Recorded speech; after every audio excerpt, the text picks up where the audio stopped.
Hey, what's buzzing with my cousins? Thank you for doubling back and tapping into another episode of Chop Shop with Mr. Chop G himself, Johnny Tsunami. In today's episode, we'll take a look at a few different movies that share a common theme, breaking down not only how they look to scare the viewer through repressed stigmas, but also exploring the fine line these films walk between truth and entertainment. Hey, so if you can hear me, it means you're already locked in, so fire up and let's trip off this thought. When you can suspend your disbelief as a moviegoer, it allows you to make the emotional connections needed for what you're seeing to hit different. In the case of horror, when you aren't finding yourself questioning its believability, it can tap into what scares you. Whether it's a fear you're well aware of, like chorophobia, an extreme fear of clowns, or one stored in the subconscious. Oftentimes, it's a horror film's ability to expose you to fears you didn't know that you had stored deep in your hard drive that can make or break it.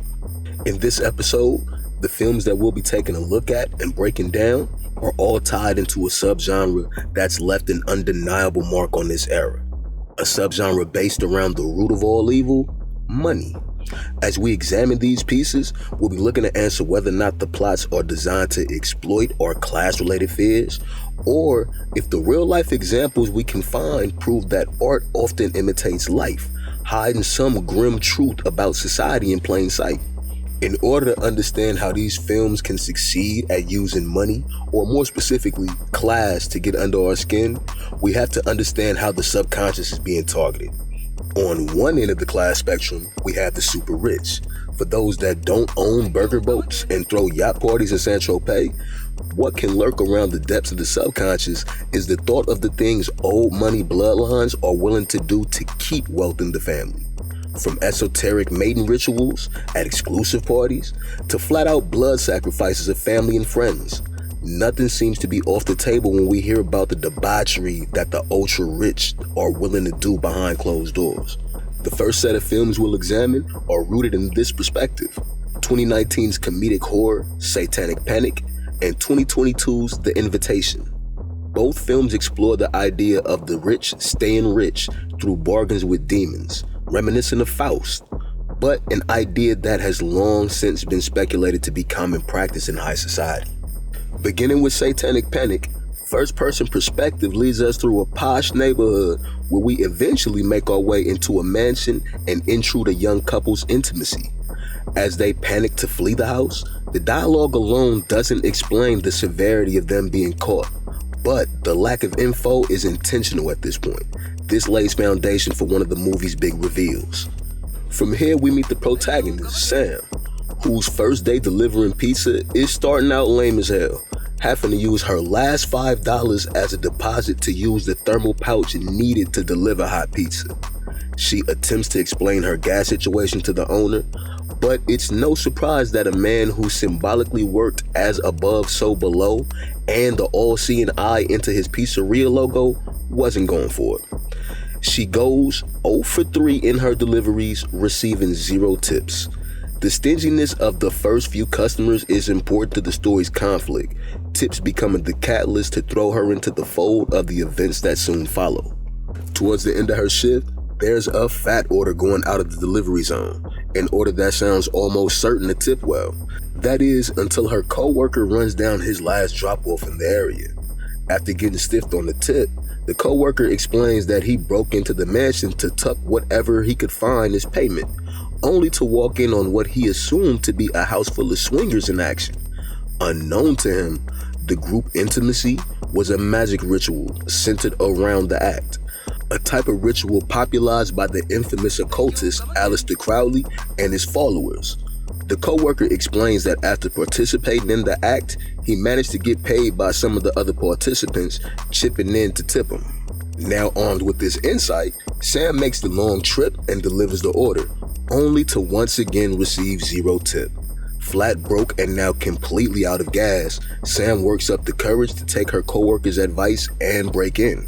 As Sam encounters a large gathering in the mansion, she tries to explain her situation to a random woman she comes across. Failing to read the room, Sam doesn't realize that she's barged in on a coven of the elite, dedicated to praising the demon Baphomet, an entity whose worship links all the way back to the original Knights Templar. Baphomet's image as we know it can be attributed to the French occultist Eliphas Levi and his obsession with duality and ancient Babylonian symbolism. Levi was the predecessor and idol to Aleister Crowley. With their prospective human sacrifice compromised, their leader explains that the ritual planned for that night is at risk of being ruined. Once on their radar, Sam is oblivious to the occultist sizing her up to see if her purity meets their qualifications. But when they determine that Sam can indeed serve as a substitute, she has to fight through the night to keep them from completing their ritual. Fighting her way through waves of occultists, both young and older, Sam finds herself at the aid of another would-be victim. As it turns out, this girl was meant to be the Coven's original sacrifice. When we as the viewers intrude on her at the beginning of the film, catching her in the act, we learn that we did so from the perspective of the young woman's mother, Danica, leader of the Coven. This girl was getting intimate for the first time in order to purposely disqualify herself from being a sacrifice for her mother and her followers.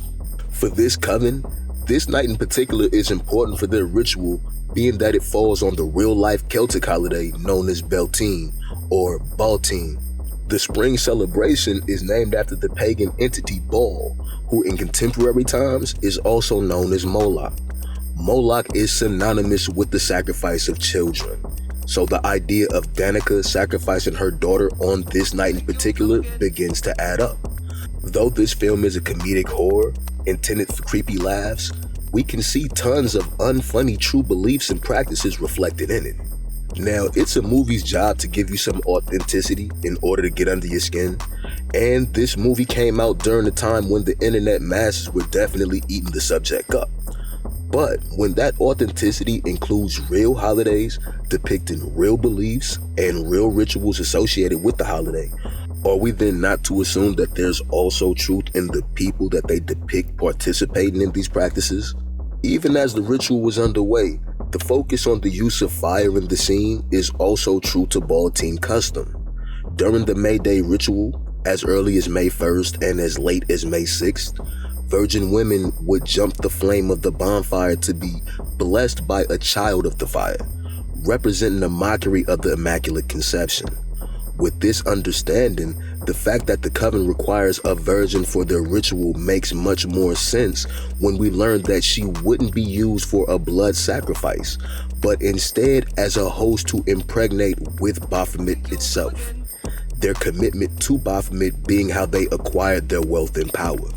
The Coven runs into some serious trouble, however, when it's discovered that in their rush to riches, they made some serious errors in properly honoring the hierarchy of demons to which they gave their devotion.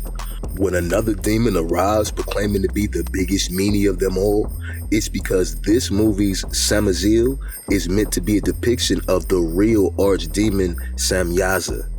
This entity is said to be so powerful that it's often mistaken as another name for or alter ego of Satan. Skipping several high-ranking demons before arriving at Baphomet would be a dire mistake made by the Coven. Even the inclusion of this explanation offers a look into more truth in the nature of a real belief system. This brings about the question, is the film still just looking to tap into our fears about how the rich maintain their wealth and power, since the average person isn't going into the film with knowledge of such customs? Or is this also a subtle indoctrination into real occult practices, hiding more truth in plain sight rather than merely striving to entertain? We arrive at a similar question about old money bloodlines when we examine our next film, The Invitation.